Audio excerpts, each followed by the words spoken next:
So this is the race recap of the Orange Marathon, 9th of March 2025, and it was a race I was using as a Boston Qualifier to have another attempt at trying to achieve that elusive Boston Marathon qualifying time.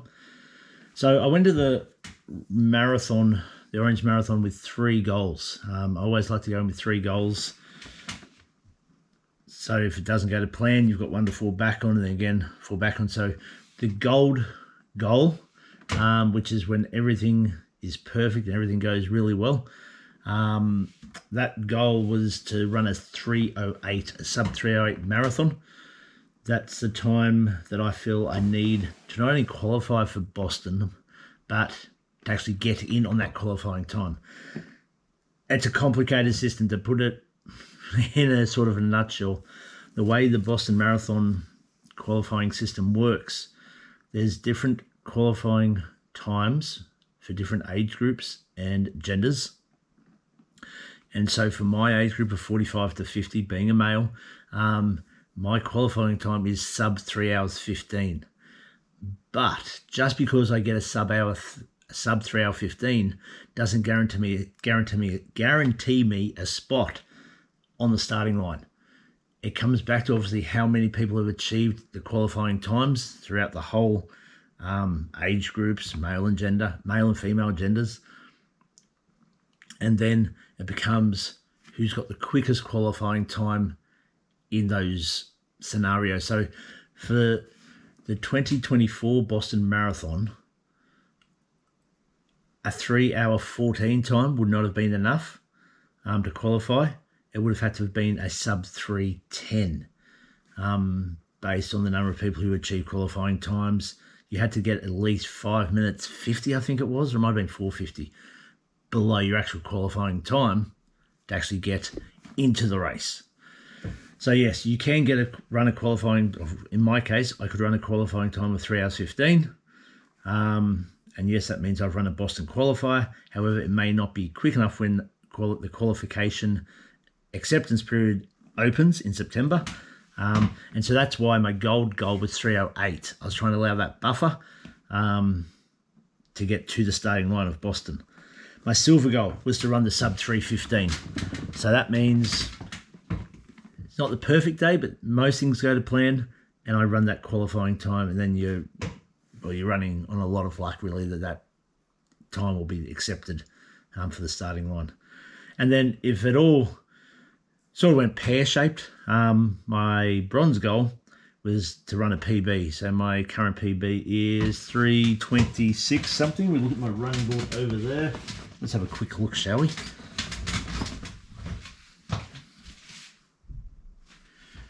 $3:26.44 is my current marathon PB. And so that was my bronze goal. So yeah, if it all didn't go to plan, that's what I'd be aiming for, and waiting for a Boston Qualifier another day. As it turned out, I missed out on all those goals. We're going to go through the race itself. I'm just bringing it up here, and I'll share it on the screen, my times. But yeah, I did a time of 3 hours. No, it was 4 hours. I wish it was 3 hours. 4 hours 31:48. 4 hours 31:48. So it is one of my slowest marathon times. Why is that? Let's go back through and recap it all. And what I'm going to do, I'm actually going to start with just a brief look at my week leading in to the Orange Marathon and what I thought went well, what didn't. Overall, my training block, it felt like it wasn't as consistent as I would have liked.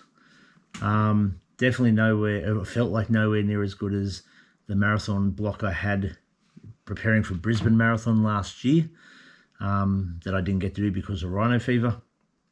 But yeah, I still felt I trained really well. I was a few long runs short. The longest run I did in training of this marathon block was 27 Ks, which I have to check my training diaries, but probably the shortest long run I've done in a marathon block, but there was method to that madness, and it was a bit of trial and error.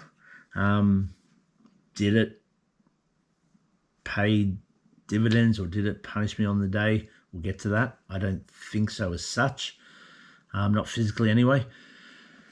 But yeah, my thought was, I'm on my feet all day as a personal trainer and owner of Ant Fitness. So like I do long days from 6 in the morning to 8 o'clock at night. There is not much time during that time that I am sitting down or still. So I know I have the endurance in the legs. So I thought to do something different to my previous marathon builds, because it hasn't worked in the past, why not try something new? But yeah, so for the last month, I put more focus on running marathon pace workouts instead of the long run building into the 30 kilometer and above distance. So yeah, I did 9, got my training diary here. I know I did and my marathon pace times are actually going really well.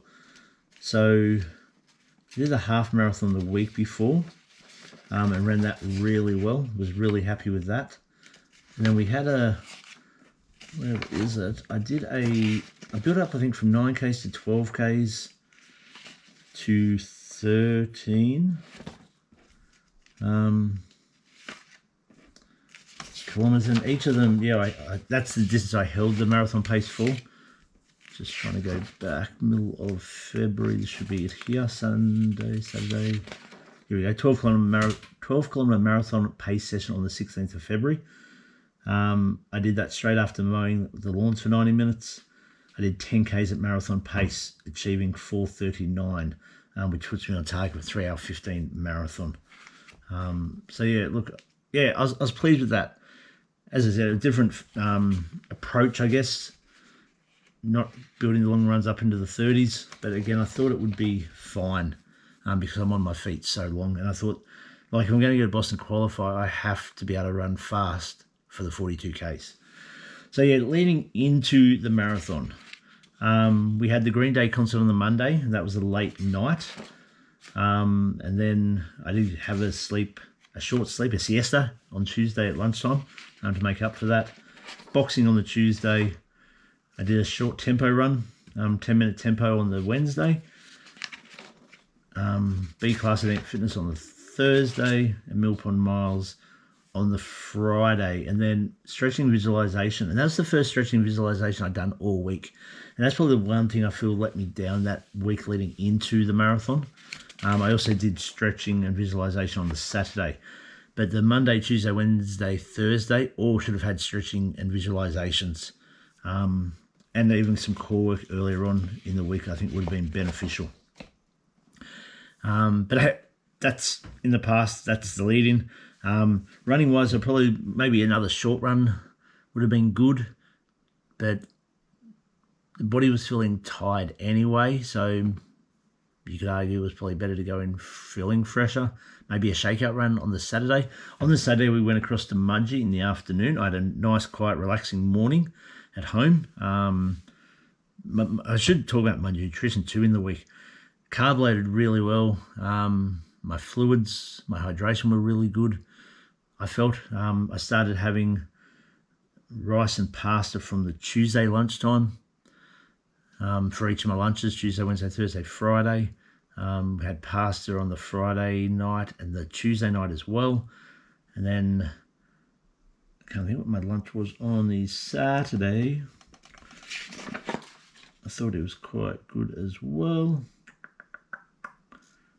Yeah, I don't have it listed down here in front of me. But yeah, I was pleased with my nutrition in terms of carb loading and hydration in that week leading up to it. So on the Saturday afternoon, we went across to Mudgee for my niece's 21st. We only stayed a short time, so we get home before dark. We had an early start on the Sunday for the marathon, so we wanted to get to bed reasonably early. So we grabbed Domino's in Mudgee, which was an experience in itself with poor customer service, wait times, wrong orders, etc., etc. Should have been the first red flag.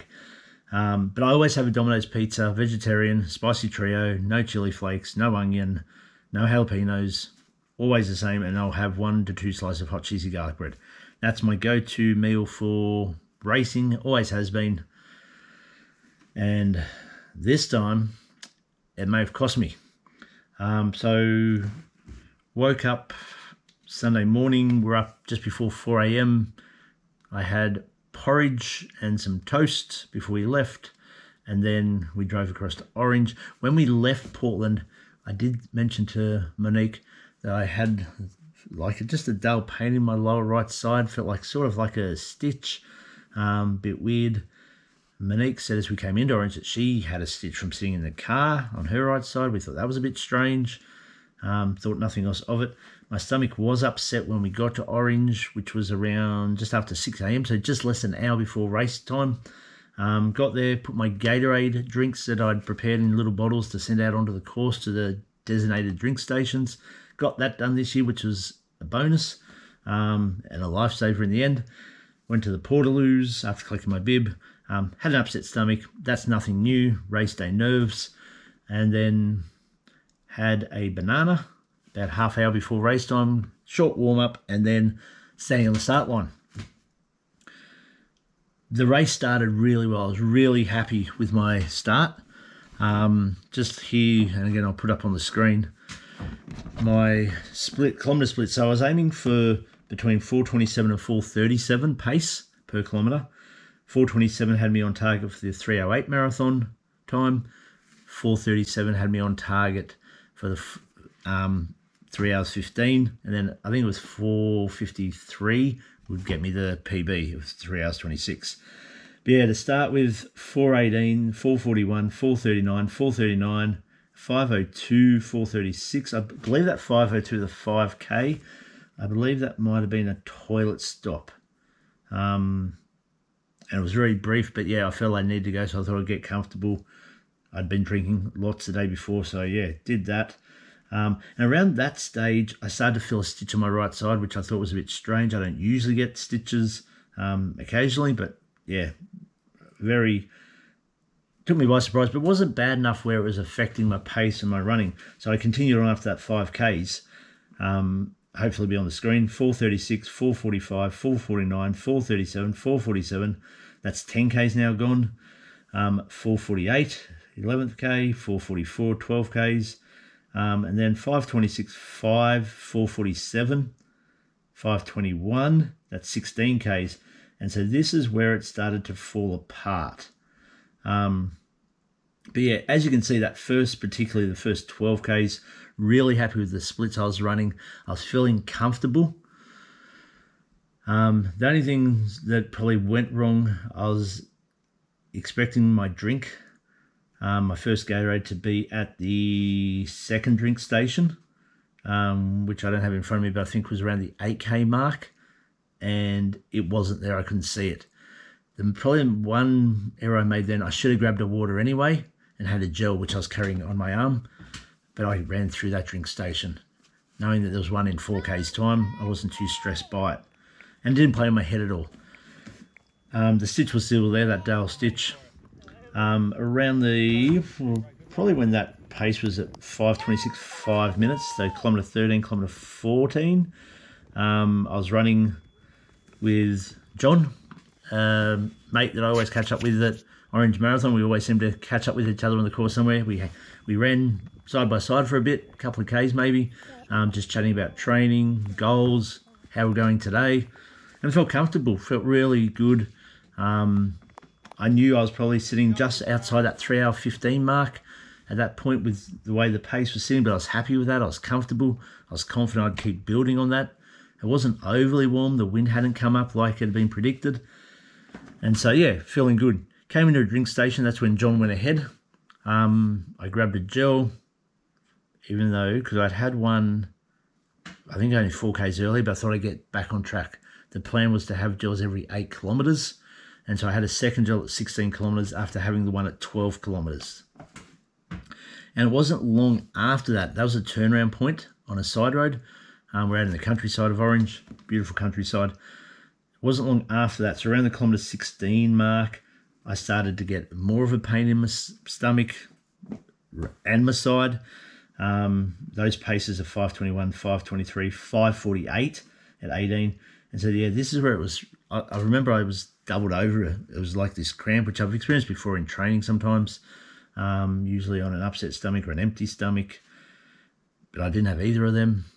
But yeah, these cramps, just excruciating pains. I was doubled over. And I remember seeing the sign that said 26 kilometers to go. And I remember thinking, there's no way I can do another 26 Ks. And that's probably the one time I probably thought, first time, and there was a second time, where probably not having the long runs under the belt undid me mentally. Because when you've done them in training, your mind knows you can do them. And even though I know I can do 42, I know it's just seeing that 26 Ks to go sign, it really hit me mentally. Could be the fact that I was bent over in pain at the time, thinking there's no way I can go 26 more Ks with this pain in my stomach. Anyway, I stayed positive with it. I was really pleased with my positivity. I did feel nauseous at that time as well, not long after. And this is when my pace really slowed. I started to walk. And I've experienced in previous marathons where your head's screaming, just walk now, just walk. Just walk for a little bit, you feel great. And you walk, and it's like the dreaded chair in an ultra marathon. You sit down, you don't want to get back up. But yeah, I had to walk because of the pain I was in my stomach. And so my kilometres blew out my pace to 7:45. That's kilometre 19. I brought it back to a 6:30. And then the 21 kilometres, so that to the halfway mark of the marathon, that was an 11:26, and that was the slowest. And I had to stop for the toilet at that one and line up for it. But yeah, as I approached that 3 Ks coming into the half marathon point, or the halfway point, I just kept thinking, I'd grabbed my drink bottles from the drink station, which would have been at around the 19K mark. And I walked with them, ran with them, had some sips with them. The wind had come up a bit too. It was getting really hot. I felt hot. But yeah, I figured the time I was losing now, I figured if I could just get to that halfway point and get rid of this cramp when I went to the toilet, where I knew the portaloo was at halfway, I figured I could run a negative split. So that means running the second half quicker than the first half. I knew I had a good start behind me of that first 16 Ks. And so it was only a 5K period in my head that I was going to deal with, where my pace was right back. But I thought if I spent the time just getting it right, my stomach, and then bring it home and see what I had left, a Boston Qualifier was still an opportunity. Used the portaloo. Monique was just up the road at this point, about 500 metres, if that, away from there. She'd sent me a message while I was lined up in the portaloo saying, I can come down to you if you need me to. At this stage, she didn't know what was wrong, but she'd been watching my pace on the live track that had shown that I'd fallen off a cliff, basically, going from the 4:47s, the 4:40s to the 11s. I saw her on the side of the road, walked across to her, and straight away Monique said to me, is it your stomach? And she was experiencing the same symptoms that I had, cramps, needing the toilet, and we figured it was food poisoning from Domino's the night before. I said to Monique, yeah, it is. I'm in agony, but I want to try and finish this. I was determined. I had people who had donated to the Heart Foundation, dedicated kilometres to the race, and I wanted to do it for them because they'd put in their hard-earned money towards the cause of me running the marathon for the Heart Foundation. But also, I knew it was a mental battle for me. I knew with my anxiety history that if I stepped off that course, it would be a real hurdle that I'd have to overcome leading to the next race. And so I was determined to get to the finish line no matter what. And in saying that, it's the closest I've ever been to wanting to step off the course. Around that 17K when I was doubled over in pain with the cramps in the stomach, I just thought, this is going to be my first DNF. This is not how I planned all the training, and I'm going to DNF. But then, yeah, I focused on my why. Why I run marathons, why I run ultras, for the Heart Foundation, for the charities I support, Juvenile Diabetes Research Foundation, which should point out is now known as Breakthrough TD1, the Cancer Council, and Mindspot Clinic. That's my why. And my why this time was the people who who are affected by heart disease, who know people who've been affected by heart disease, people who have lost their life to heart disease, and the people who've put in the donations to the Heart Foundation. I raised $639 for the Heart Foundation through the Orange Marathon, and that was my reason for putting one foot in front of the other to keep on going. So I left Monique and to head out onto this next section, which was another out and back section. And I remember it was the section that got me last time I did the Orange Marathon, where I'd run my race really well up until this point. So I knew it was going to be a mental slog. But I just thought one foot in front of the other. And at points in that section, because it was 7 kilometers out and 7 kilometers back, roughly. Because I got back at 34 Ks. So about 6.5 out, 6.5 back. But there was times in that when I had the pains in the stomach and in the side. I had the nauseous feeling. The stomach was bubbling. It was literally in my head saying, just stop, just stop. And it was literally sometimes it was like, I'll just keep running to that shadow of the tree. Now I'll run to the other side of the shadow of the tree. Now I'll run to the reflector post. I'll run to the next reflector. I'll run to that letterbox. Okay, I'll just walk this shadow of the tree. I'll walk to the next shadow of the tree. Extend that. I grabbed my Gatorades that were in the different drink stations along that out and back. I carried them with me, which was really good. It was almost like a comfort blanket, just knowing I had them to sip on. But yeah, look, it was a real hard slog. And at that point, I knew the Boston Qualifier was gone. There was no way I was bringing it back. It was stomach pains. I couldn't run. I'd found myself a pace and a shuffle when I could run that stopped my stomach bouncing a lot, that made it manageable. Try to keep that nausea feeling at bay. Try and keep that needing to go to the toilet at bay. And I tried not to focus on it too much, but it was hard. And so it was one foot in front of the other, sipping from Gatorades when I needed to. The wind was strong. It was getting really hot. The Boston qualifying time was obviously slipping away. And I figured my PB was also slipping away. So it was, in the end, it was really me versus a marathon. It was me getting to the end of the marathon became the goal. I knew it was going to be one of my slowest. That didn't bother me. I ended up turning my watch off, my Garmin watch, which is here. Forerunner. Actually, because I usually have that on the screen with the time and distance and pace was what I had on the screen, and then another one that has just the time. And so I flicked it just to adjust the time. Didn't want to know about the distance, or did I go the other way? That's a good question.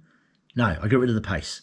Yeah, and I just had the time there because pace didn't matter anymore. It was all about getting to the finish line.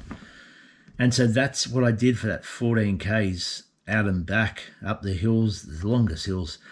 But at this stage too, because I'd been out there for so long, I was getting dehydrated, I could feel that. So I kept sipping. But I also, because I'd been out there for so long and I hadn't done those long runs in the training, my hip flexors were starting to seize up, my calves were really tight, my feet were getting hot at one stage. So all those muscle aches that I guess in a way I was hoping to avoid with a quick marathon, I didn't get to, and they're probably the worst I've felt from my memory of marathons anyway. Got back to where Monique was, and then my brother, his wife Gabby, and their daughter Evelyn had joined Monique, gave some high fives, had a quick chat, said I'm just going to keep going. And yeah, so headed on the final 8K straight back to Orange and Gosling Creek to the finish line area. And again, just try to pace it. I had the shuffle going that I could manage. One thing I should mention, coming on that out and back section and then into that last 8Ks straight, I actually did some mono sessions that I do in training, and not like I would do in training where it's fast and then recovery, fast and recovery. It's a fartlek session designed by Steve Monaghetti, 20 minutes, broken down into two lots of 90-second on periods with 90-second recoveries, 4 lots of 60 seconds, 60 seconds recovery, 4 lots of 30 seconds with 30 seconds recovery, and 4 lots of 15 seconds with 15 seconds recovery. Gives you 20 minutes.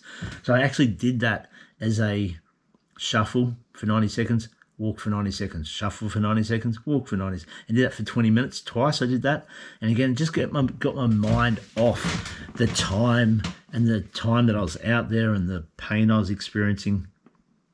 Gave me something else to focus on. So that was beneficial and that helped. It passed time. And then I used the toilet with about 4 or 5Ks to go. I'd been talking to a guy from Mudgee at that point, doing his first marathon, and he was cramping up. So I was offering some words of encouragement to him. Offered him some of my Gatorade. I had 2 bottles at that final drink station, which I'm so glad I sent them out. And it had a bonus gel wrap to it, which was excellent. That was a Rockdane Goo Rockdane gel, designed for ultra running. So that was great to have. Pineapple flavour. That was delicious. But yeah, I offered him that, which he declined. So yeah, I had my 2 bottles to use all the way back in. And the one thing that showed how, I guess, crook I had been, and whether, I guess, mentally, I was going to say mentally, maybe I'd given up as well. But it's probably unfair of myself to say that, because if I'd done that, I wouldn't have got to the finish line. But yeah, how crook the indication of how far I was from where I wanted to be feeling. That last kilometre, which sometimes no matter how bad you feel in a marathon, that last kilometre, you find that energy, you find that kick, and you bring it home. I was still walking and jogging in that period. It wasn't just a run to the finish line. It was get to that next bush. Okay, walk for a bit. Okay, let's try a run. Okay, now we're walking all the way in to probably the last 100, 200 metres when I saw the finish line, and then I just jogged in, giving high fives to the crowd.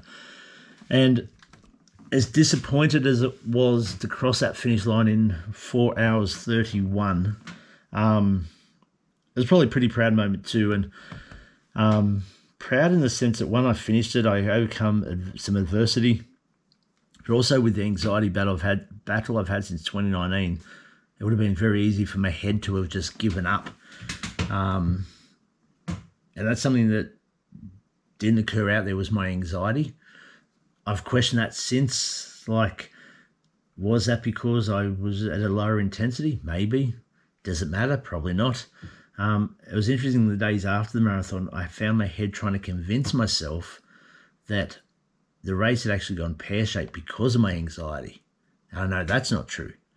But my brain was trying to find reasoning for why it went so bad. And it was simply a stomach issue. What I thought at the time when it first hit was a runner's stomach turned into being food poisoning, because Monique was experiencing the same symptoms.